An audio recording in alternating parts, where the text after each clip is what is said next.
Assalamualaikum warahmatullahi wabarakatuh. Alhamdulillah, assalatu wassalamu ala rasulillah wa ala alihi wa sahbihi wa mawala. La hawla wa la quwwata illa billah. Wa ba'du. Hadirin KIC yang dirahmati Allah, tidak ada kalimat yang paling pantas untuk kita ucapkan pertama kali sejak kita bernafas selain kalimat hamdalah, alhamdulillahirabbil alamin, sebagai bentuk syukur kepada Allah Subhanahu wa ta'ala. Tidak ada rasa yang paling layak untuk kita rasakan pertama kali setelah lahir di dunia kecuali rasa syukur kehadirat Allah Subhanahu wa ta'ala, karena telah melimpahkan sekian banyak nikmat kepada kita semua, sekian banyak nikmat kepada alam semesta, berupa nikmat kesempatan, nikmat Islam dan iman, nikmat usia kehidupan, dan juga nikmat nafas yang tidak pernah berhenti.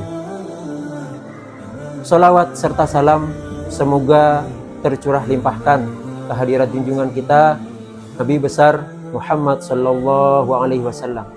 Allahumma shalli wa sallim wa barik alaihi, yang telah menyelamatkan kita dari dunia yang penuh dengan kegelapan alam-alam jahiliyah menuju dunia yang penuh dengan cahaya-cahaya ilmiah.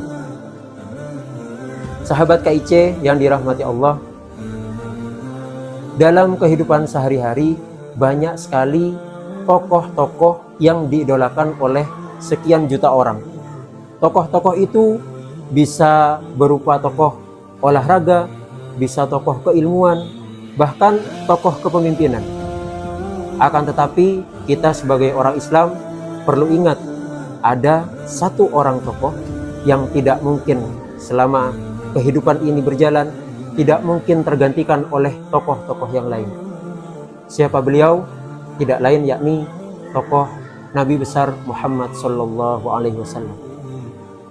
Beliau terutus ke dunia sebagai teladan kepada kita semua, sebagai uswah, sebagai contoh untuk kita tiru. A'udzubillahi minasyaitonirrajim. Bismillahirrahmanirrahim. Laqad kana lakum fi rasulillahi uswatun hasanah. Sungguh telah tercipta di antara kalian Rasulullah yang datang sebagai uswah hasanah, sebagai contoh yang baik. Hadirin jamaah rahimakumullah, salah seorang ulama bernama Syekh Ja'far Al-Barzanji, beliau menukil tentang salah satu sifat Rasul, yakni beliau menulis syadidul haya wat tawadu', sangat sekali pemalu dan sangat sekali rendah hati, sangat sekali tawadu. Hal ini terbukti sudah diceritakan di dalam hadis Nabi. Suatu ketika Rasulullah lewat, marra ala ghilman fasallama alaihim.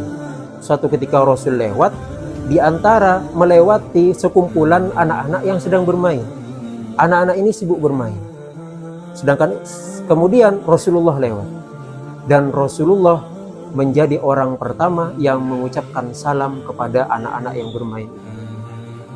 Bisa dibayangkan, manusia yang paling mulia, makhluk yang paling agung mengucapkan salam assalamualaikum warahmatullahi wabarakatuh kepada anak-anak kecil yang mereka sedang bermain, bukan sedang belajar, tapi sedang bermain, berkumpul dengan teman-temannya, sedang duduk-duduk bermain. Tapi beliau mengucapkan salam pertama kali. Hal ini tidak mungkin bisa dilakukan kecuali oleh orang yang benar-benar sosok yang tawadu, yang rendah hati. Al-Fakir teringat satu ungkapan bahwa manusia itu di antara seluruh alam semesta ada makhluk yang terbaik, yakni manusia. Di antara seluruh manusia ada manusia yang terbaik, yakni para nabi yang ratusan ribu jumlahnya. Di antara para nabi ada nabi yang terbaik, yakni para rasul yang jumlahnya 25 yang kita ketahui. Di antara yang 25 nabi dan rasul itu ada yang terbaik, yakni 5 ulul azmi, nabi yang terpilih. Dan yang paling Masya Allah, di antara 5 nabi dan rasul ulul azmi yang terbaik ini ada satu yang paling baik, yang terbaik di antara yang terbaik, yakni Nabi Muhammad sallallahu alaihi wasallam. Bayangkan saja ada sosok yang terbaik di antara seluruh umat manusia, bahkan bisa rendah hati di depan anak kecil. Bahkan dalam hal lain, Rasulullah bersama seluruh pengikut-pengikutnya, bersama seluruh sahabatnya, memanggil mereka dengan sebutan sahabat. Bayangkan, seorang rasul, seorang nabi dan rasul, seorang raja dari seluruh alam semesta memanggil pengikut-pengikutnya dengan kata sahabatku. Sahabat itu secara bahasa kan setara, tapi bisa mengucapkan, bisa memanggil pengikut-pengikutnya dengan kata sahabat. Ini tidak akan keluar kecuali dari lisan seorang yang mulia.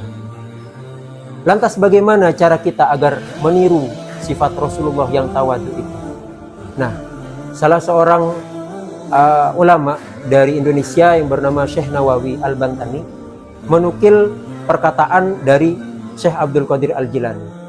Beliau menulis bahwa seandainya kita mau belajar tawadu, maka caranya seperti ini. Idza laqita ahadan minan nas ra'aital fadla lahu 'alaika wa taqulu asa ayyakuna indallahi khairam minni wa arfa'a darajat. Seandainya kita bertemu dengan orang lain, maka kita berusaha menganggap orang lain itu jauh lebih baik dari kita dan lebih tinggi derajatnya di mata Allah Subhanahu wa taala. Beliau lebih rinci menjelaskan, seandainya kita bertemu dengan anak kecil, maka barangkali anak kecil ini yang lebih baik dariku. Kok bisa? Karena mereka usianya lebih muda, lebih sedikit melakukan dosa daripada kita. Barangkali mereka yang masih kanak-kanak, yang masih usia lebih muda, lebih sedikit melakukan dosa daripada kita. Seandainya kita bertemu dengan orang yang lebih dewasa, kita juga menganggap orang yang lebih dewasa, barangkali dia lebih baik dari kita. Bagaimana caranya? Siapa tahu orang yang lebih dewasa dari kita jauh lebih banyak melakukan ibadah daripada kita. Kita bertemu dengan orang alim, kita bertemu dengan orang pintar, maka kita menganggap beliau lebih baik dari kita. Bagaimana? Karena beliau sudah lebih banyak memahami ilmu-ilmu Allah dan lebih banyak mengamalkan ilmu-ilmu Allah. Tapi ketika kita bertemu dengan orang yang lebih tidak alim, lebih tidak pintar dari kita, maka kita juga menganggap dia lebih baik dari kita. Kenapa?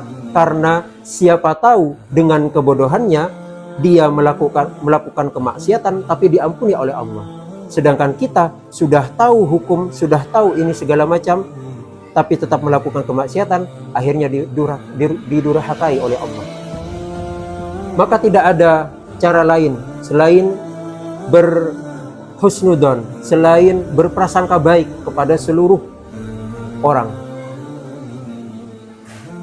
Dalam hal ini, seandainya kita bisa menerapkan hal ini dengan terus-menerus, insyaallah kita akan sedikit demi sedikit akan belajar untuk menjadi orang yang tawadu, untuk menjadi orang yang rendah hati. Terakhir, semoga kita diberi kesempatan, diberi kemampuan, diberi hidayah, diberi ma'unah untuk berusaha menjadi orang yang lebih baik lagi, menjadi orang yang berusaha yang lebih tawadu lagi, yang lebih rendah hati lagi, lebih bisa husnudon lagi kepada setiap manusia. Wallahu a'lam bishawab. Akhiran, assalamualaikum warahmatullahi wabarakatuh.